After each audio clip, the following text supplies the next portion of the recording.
it saddened me and it angered me to see that she was going through that. And then also it was like, wait a minute here, I'm your mommy, you know. Listen, if you've been there, you know what I'm talking about, so you can chuckle about it. You're like, I'm your mother, don't do that to someone else, don't do that to me. So we go through stuff like that. And so that caused me, and y'all pardon me with the it's some, we have the things that we do sometimes when we speak, but I will try my best not to say too much. Thank you for noticing that I was saying that. I kind of had to do that, right? So I instantaneously became a researcher.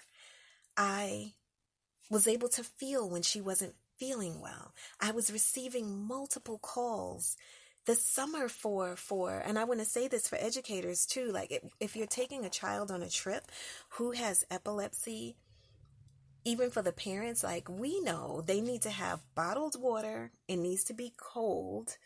They really should have a cap, a visor, something to keep the sun away from their eyes and different things like that, because the summer for some children with epilepsy is not like the summer for others. The summer changed for us.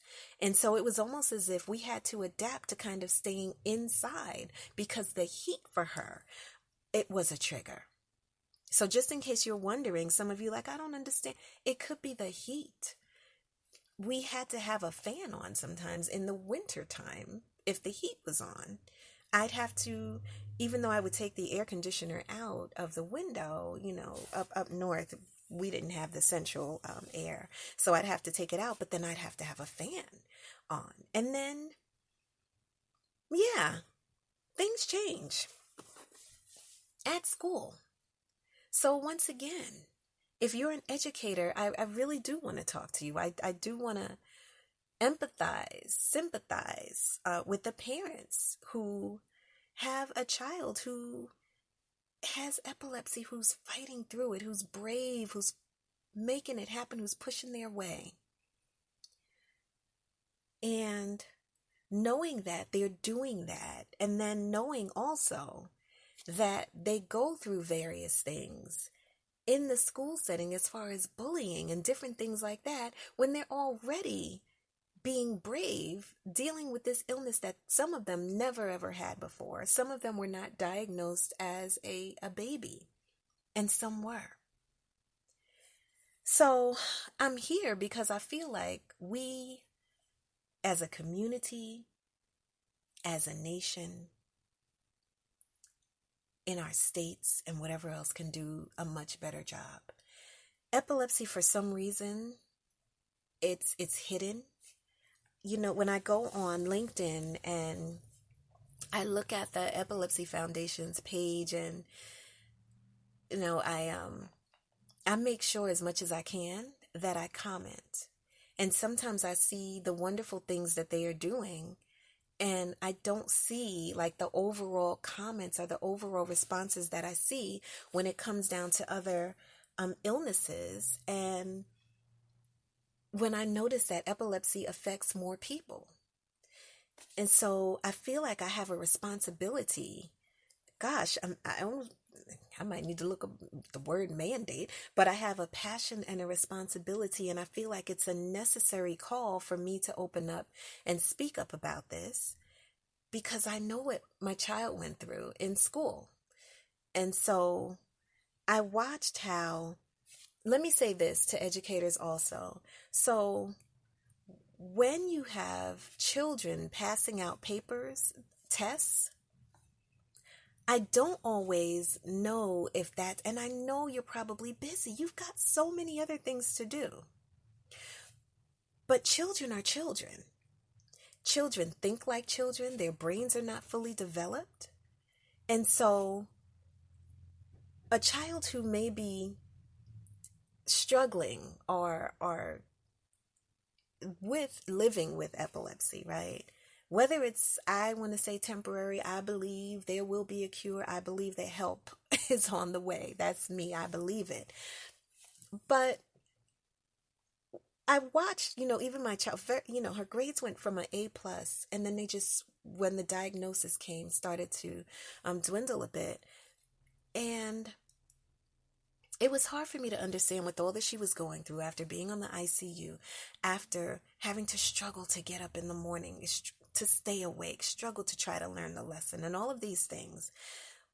How a teacher would give a child the paperwork to pass out, and the child would pass it out with the grades upward, meaning that child knew whoever was struggling in the classroom and wasn't mature enough to handle that, and then knowing that the other children would see it. And so that's what happened to my child. And I'm using these stories for a couple of reasons, because I believe that some parents have gone through things that are very similar, and it's very hurtful for you as a parent.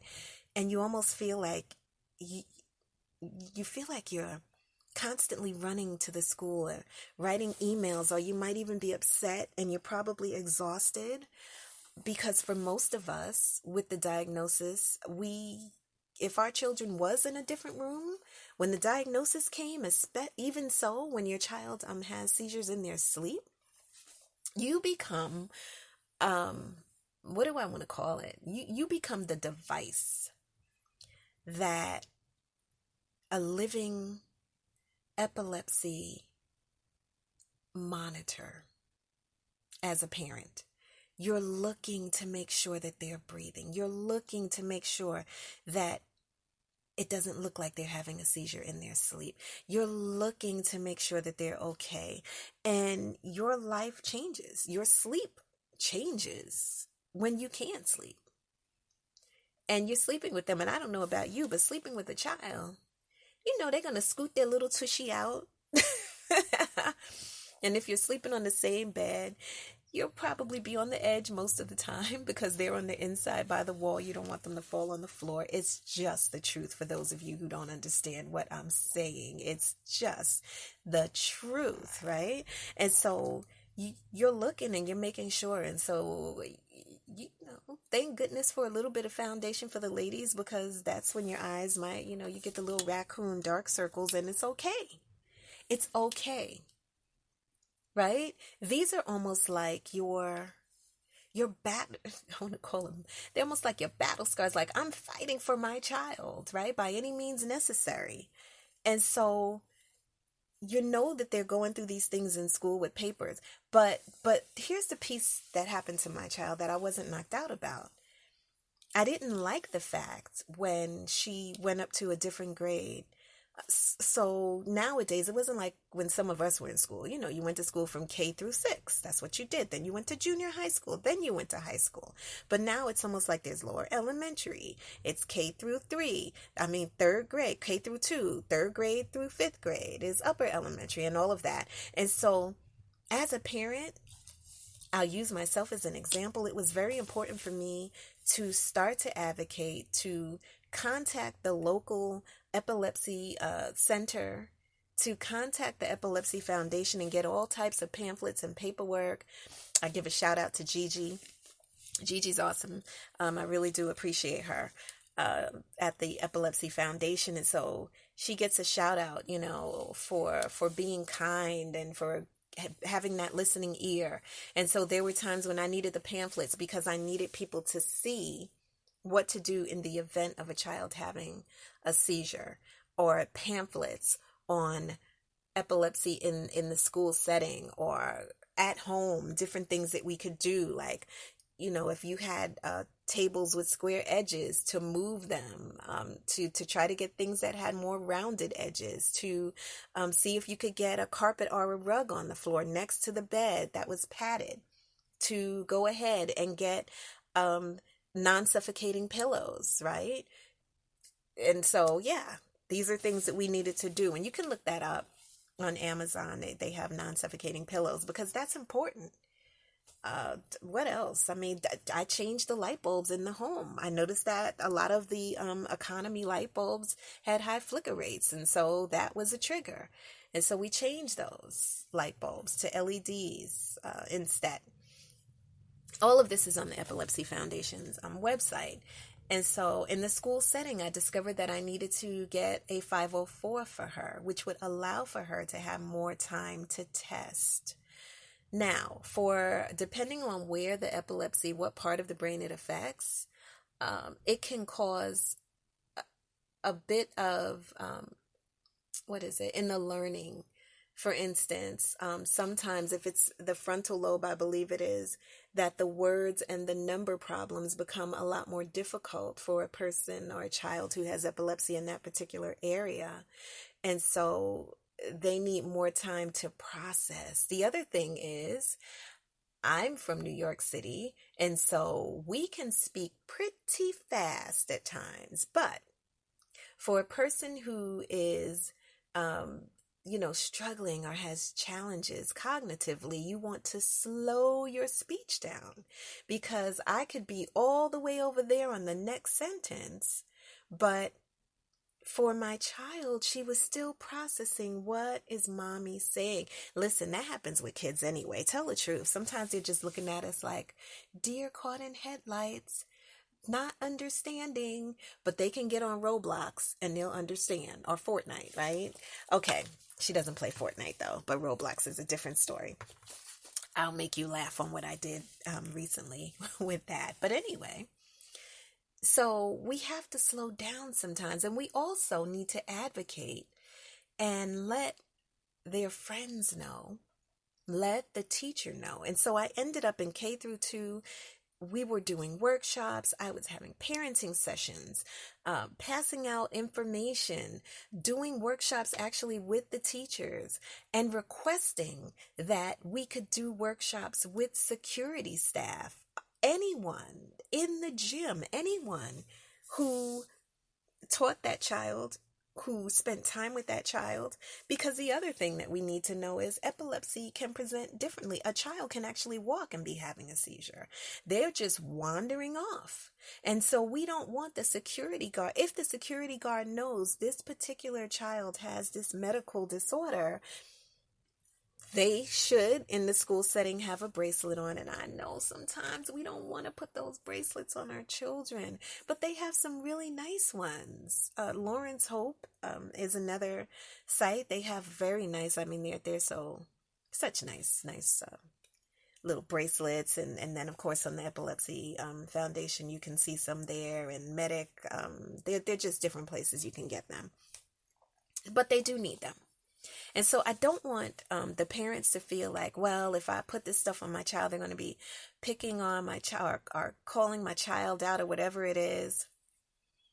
We just have to do what we have to do for our child. That's the most important thing. The people who don't get it, I'll give them a pass. I'll try to teach them too, but I'll give them a pass and say, try to get it. Try to get it. It's important to understand that.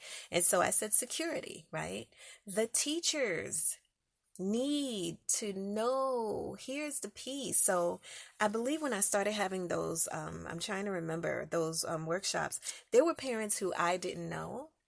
And I feel like, yeah, it was something else. Like the first one that we did, there was a parent who literally started crying right there in the library where we were having it in the school.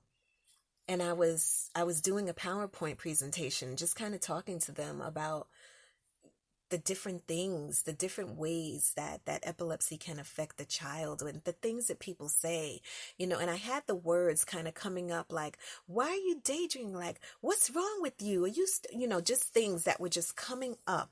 And I didn't use the word stupid, definitely not. But just these words.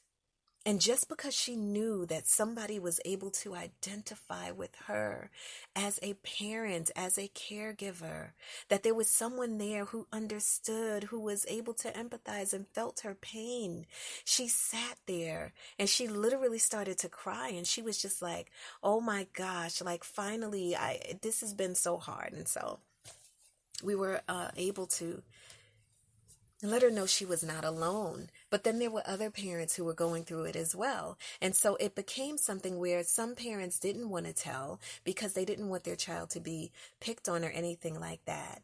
But they needed to tell. Because one of the things is that every child in the school setting should have emergency rescue medicine just in case they do have a seizure. And they need the